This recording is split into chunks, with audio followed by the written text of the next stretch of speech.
Jesús va a Jerusalén. Sobre el vínculo matrimonial, partiendo de allí, llegó Jesús al límite por el lado de allá del Jordán, y de nuevo se le juntaron las multitudes, y él, según su costumbre, empezó a enseñarles. Se acercaron unos fariseos preguntándole, con la intención de contarle, si es lícito al marido repudiar a su mujer. Pero Jesús les respondió: ¿Qué os mandó Moisés? Ellos dijeron: Moisés mandó a escribir un acta de divorcio y despedirla. Jesús les dijo entonces: Moisés escribió este precepto por la dureza de vuestros corazones, pero al principio de la creación de Dios los hizo macho y hembra. El hombre, pues dejará a su padre y a su madre, y serán los dos una sola carne. Pues bien, lo que Dios ha unido, no debe separarlo de lo hombre. Ya en casa, de nuevo los discípulos le preguntaron acerca de esto. Y Jesús les dijo: Quien se divorcie de su mujer y se case con otra, comete adulterio contra la primera. Y si la mujer se divorcia de su marido y se casa con otro, adúltera. Jesús y los niños.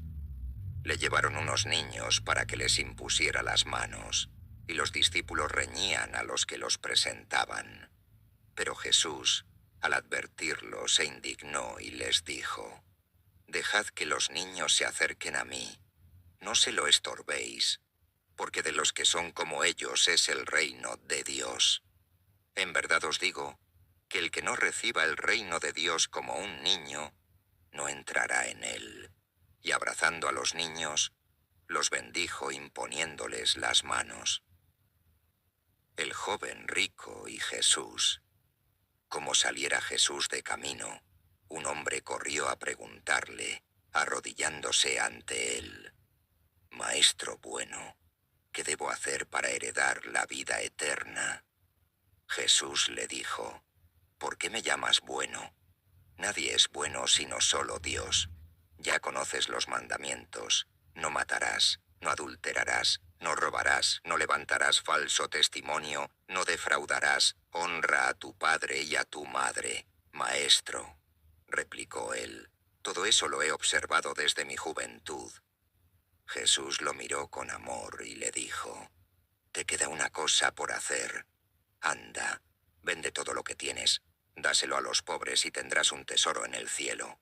Después, ven y sígueme llevando la cruz.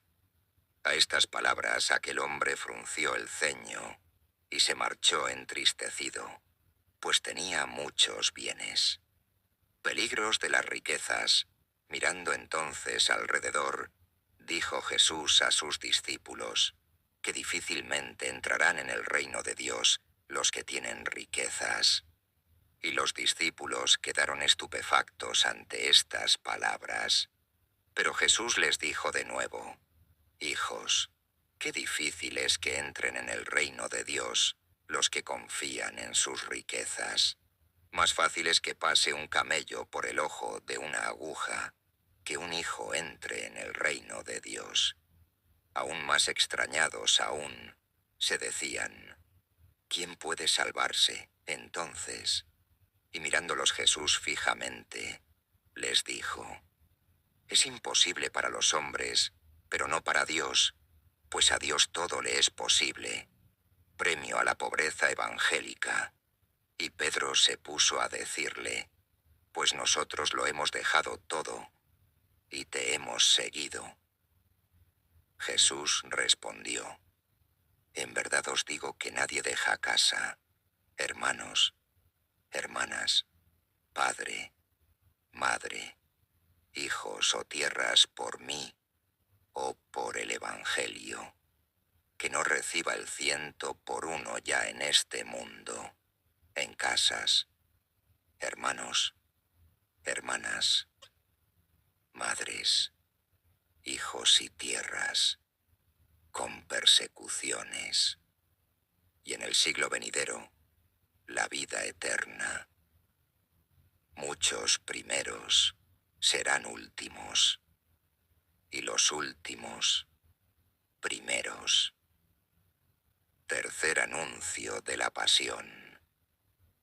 Subían camino de Jerusalén, y Jesús iba delante. Los discípulos lo seguían asombrados y las gentes con miedo. Tomó de nuevo consigo a los 12 y comenzó a decirles lo que le iba a suceder. Mirad que subimos a Jerusalén, y el Hijo del Hombre será entregado a los pontífices y a los escribas. Lo condenarán a muerte y lo entregarán a los gentiles. Se burlaban de él, lo escupirán, lo azotarán y lo matarán. Pero a los 3 días resucitará. Jesús corrige la ambición de los apóstoles. Santiago y Juan, los hijos de Zebedeo, se le acercaron y le dijeron: Maestro, queremos que nos hagas lo que te vamos a pedir. Él les dijo: ¿qué queréis que haga por vosotros? Y ellos le dijeron: que nos sentemos uno a tu derecha y otro a tu izquierda, en tu gloria. Pero Jesús les dijo: no sabéis lo que pedís. Podéis beber el cáliz que yo beba, y seréis bautizados con el bautismo que yo sea bautizado. Ellos contestaron: podemos. Pero Jesús les dijo: beberéis el cáliz que yo beba, y seréis bautizado con el bautismo con el que yo sea bautizado. Pero no es obra mía dar el asiento de mi derecha o el de mi izquierda, pues es para los que ha sido preparado. Lección de caridad social. Los otros 10, al oír esto, se indignaron contra Santiago y Juan, pero los llamó Jesús y les dijo: ya sabéis que los príncipes de las naciones las tiranizan, y sus grandes abusan del poder sobre ellas. No sea así entre vosotros, sino que quien quiera ser grande entre vosotros, que se haga vuestro servidor. Y el que quiera ser el primero entre vosotros, que sea el siervo de todos, pues el Hijo del Hombre no ha venido a ser servido, sino a servir y a dar su vida para la redención de muchos. Bartimeo, el ciego de Jericó. Fueron a Jericó, y al salir de Jericó, Jesús con los discípulos y mucha gente, el hijo de Timeo, un mendigo ciego, estaba sentado junto al camino. Al oír que pasaba Jesús el Nazareno, comenzó a gritar: Jesús, hijo de David, ten compasión de mí. Y muchos lo increpaban para que callase, pero él gritaba mucho más: Hijo de David, ten compasión de mí. Se detuvo Jesús y dijo: llamadlo. Y llamaron al ciego diciéndole: ánimo, levántate que te llama. Él, tirando su manto, saltó y se acercó a Jesús. Y Jesús le dijo: ¿qué quieres que te haga? El ciego le respondió: Señor, que yo vea. Al punto recobró la vista y seguía a Jesús en el camino. Jesús enseña en Jerusalén. Jesús entra triunfalmente en Jerusalén. Al acercarse a Jerusalén, cerca de Betfagé y Betania, junto al monte de los Olivos, Jesús envió a 2 de sus discípulos, diciéndoles: id a la aldea de enfrente, y apenas entréis en ella, encontraréis atado un borriquillo que nadie montó aún. Soltadlo y traedlo. Y si alguien os dijere: ¿por qué hacéis eso?, decidle: El Señor lo necesita y enseguida lo devolverá aquí. Ellos fueron. Encontraron el borriquillo atado a la puerta, afuera, en la calle, y lo desataron. Algunos de los que estaban allí les dijeron: ¿por qué desatáis el borriquillo? Ellos respondieron como les había dicho Jesús, y lo dejaron. Llevaron al borriquillo a Jesús, echaron encima sus mantos y otros con follajes que cortaban en los campos. Y tanto los que precedían como los que seguían a Jesús gritaban: «Hasana, bendito el que viene en el nombre del Señor. Bendito el reino que llega de nuestro Padre Jesús. Hosana en las alturas». Y entró en Jerusalén en el templo, y después de haberlo visto todo, ya tarde, salió con los 12 para Betania. Maldice una higuera estéril. Al día siguiente, al salir de Betania, Jesús sintió hambre, y viendo desde lejos una higuera que tenía hojas, fue a ver si encontraba algo en ella. Pero al llegar, solo encontró hojas, pues no era tiempo de higos. Entonces dijo a la higuera: «Nadie coma jamás fruto de ti». Y lo oyeron sus discípulos. Expulsa del templo a los mercaderes. Legaron a Jerusalén, y entrando en el templo, se puso a arrojar a los que allí compraban y vendían.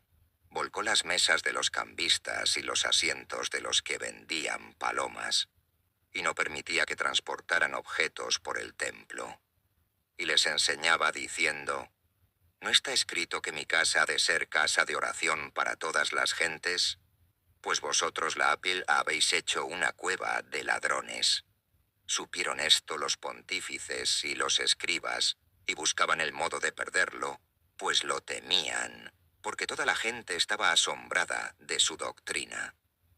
Llegada la tarde, Jesús salió de la ciudad.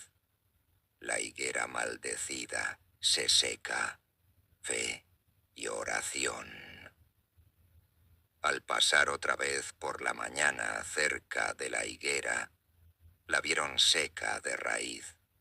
Acordándose Pedro, dijo a Jesús: «Maestro, mira, la higuera que maldijiste se ha secado». Y Jesús le respondió: «Tened fe en Dios. En verdad os digo que el que, sin dudar de su corazón, sino creyendo que lo que dice se hace, dijere a este monte: quítate de ahí y arrójate al mar, lo alcanzará. Por eso os digo, todo cuanto pidáis en la oración, creed que lo recibiréis y lo tendréis. Cuando os pongáis a orar, si tenéis algo contra alguien, perdonad para que también vuestro Padre que está en los cielos os perdone vuestros pecados. Pues si vosotros no perdonáis, tampoco vuestro Padre que está en los cielos perdonará vuestras ofensas». La autoridad de Jesús. Llegaron de nuevo a Jerusalén, y cuando andaba Jesús por el templo, se le acercaron los pontífices, los escribas y los ancianos, y le dijeron: «¿Con qué autoridad haces estas cosas? ¿O quién te dio autoridad para hacerlas?». Pero Jesús les dijo: «Yo también os haré una pregunta. Respondedme y entonces os diré con qué autoridad hago esas cosas. El bautismo de Juan, ¿era del cielo o era de los hombres? Respondedme». Pero ellos razonaban entre sí: «¿Qué decimos? Si decimos que del cielo, dirá él: ¿por qué entonces no creísteis en él? ¿Y cómo vamos a decir que de los hombres? Temían al pueblo, porque todos tenían a Juan como el verdadero profeta». Respondieron a Jesús: «Sabemos». Y Jesús les dijo: «Tampoco yo os digo con qué autoridad hago estas cosas». Los viñadores pérfidos. Y se puso a hablarles en parábolas. Un hombre plantó una viña, y le puso una cerca, cavó un lagar, edificó una torre, la arrendó a unos viñadores y se ausentó. A su tiempo mandó un siervo a los viñadores para recibir su parte de los frutos de la viña, pero lo agarraron, lo golpearon y lo despidieron con las manos vacías. De nuevo les mandó otro siervo, y también lo descalabraron y ultrajaron. Envió otro todavía, y lo mataron. Mandó igualmente a otros muchos, de los cuales a unos golpearon, y a otros mataron. Aún le quedaba uno, su amado hijo. Lo mandó por último, pensando, respetarán a mi hija, mi hijo. Pero aquellos viñadores dijeron, este es el heredero. Ea, matémosle, y será nuestra la heredad. Le agarraron, le mataron, y lo arrojaron fuera de la viña. ¿Qué hará el dueño de la viña? Irá él, y acabará con los viñadores, y dará la viña a otros. ¿No habéis oído aquello de la Escritura? La piedra que rechazaron los edificadores vino a ser piedra angular. El Señor hizo esto y es maravilloso a nuestros ojos. E intentaban prenderlo, pero temían a la multitud, porque conocieron que la parábola iba por ellos, y dejándole se fueron. Tributo al César. Le enviaron entonces algunos fariseos y herodianos para cazarle en alguna palabra. Llegaron y le dijeron, Maestro, sabemos que eres veraz y que no te importa nadie, porque no tienes respetos humanos y enseñas de verdad el camino de Dios. ¿Es lícito pagar tributo al César o no? ¿Lo debemos dar o no? Conociendo él su hipocresía, les dijo, ¿por qué me tentáis? Traedme un denario para que lo vea. Se lo llevaron, y les dijo, pues dad al César lo que es del César, y a Dios lo que es de Dios. Y quedaron admirados ante esa respuesta. La resurrección, acercádosele también unos saduceos, que niegan la resurrección, y le preguntaron, Maestro, Moisés nos prescribió que si el hermano de alguno muriese dejando su mujer sin hijos, el hermano debe tomar esa mujer y suscitar descendencia a su hermano. Eran 7 hermanos. El primero tomó mujer y murió sin sucesión. El segundo la tomó y murió sin dejar descendencia. Igualmente el tercero, y ninguno de los 7 dejó descendencia. Después de todos murió también la mujer. En la resurrección, cuando resuciten, ¿de quién será esa mujer? Porque los 7 la tuvieron por mujer. Jesús les dijo, ¿no vais a estar en error si desconocéis las Escrituras y el poder de Dios? Porque resuciten de entre los muertos, no se casarán, ni los hombres ni las mujeres, sino que serán como ángeles en los cielos. Y en cuanto así resucitan los muertos, ¿no habéis leído en el libro de Moisés, en lo de la zarza, como le dijo Dios? Yo soy el hijo de Abraham y el Dios de Isaac y el Dios de Jacob. No es Dios de muertos, sino de los vivos. Estáis en un gran error. El mandamiento mayor. Un escriba que había oído la discusión, viendo que les había respondido bien, se le acercó y le preguntó, ¿cuál es el primero de todos los mandamientos? Jesús le respondió, el primero es, oye, Israel, el Señor, Dios nuestro, es el único Señor. Y amarás al Señor tu Dios con todo tu corazón, con toda tu alma, con toda tu mente y con todas tus fuerzas. El segundo es este, amarás a tu prójimo como a ti mismo. No hay mandamientos mayores que estos. El escriba le dijo, muy bien, maestro, con razón has dicho que Él es uno solo, y que no hay otro fuera de Él, y que amarle con todo el corazón, con toda la inteligencia y con todas las fuerzas, y amar al prójimo como a sí mismo, vale mucho más que todos los holocaustos y sacrificios. Al ver Jesús que había respondido tan sabiamente, le dijo, no está lejos del reino de Dios. Y ya nadie se atrevió a preguntarle más. Origen del Mesías. tomando Jesús la palabra, decía enseñando en el templo: ¿Cómo pueden decir los escribas que el Mesías es hijo de David? Davis mismo dice en el Espíritu Santo: dijo el Señor a mi Señor: siéntate a mi derecha hasta que ponga a tus enemigos debajo de tus pies. El mismo David le llama Señor, como pues es hijo suyo. Y la numerosa muchedumbre lo escuchaba con agrado. Vicio de los escribas. Y en sus enseñanzas decía: guardaos de los escribas, que gustan pasearse con vestidos ostentosos, ser saludados en las plazas, ocupar los primeros asientos de las sinagogas y los primeros puestos en los banquetes, devoran las haciendas de las viudas y fingen largos rezos. Ellos han de tener un juicio muy riguroso. El óbolo de la viuda, sentado frente al tesoro, estaba mirando hacia la gente que echaba dinero en las arcas, y numerosos ricos echaban mucho. Pero llegó una viuda pobre y echó 2 monedillas o un cuarto. Llamó a sus discípulos y les dijo: en verdad os digo que esa pobre viuda echó más que todos cuantos echan en el tesoro, pues todos echaron de lo que les sobra, mas ella, en su pobreza, echó todo cuanto tenía, todo su sustento.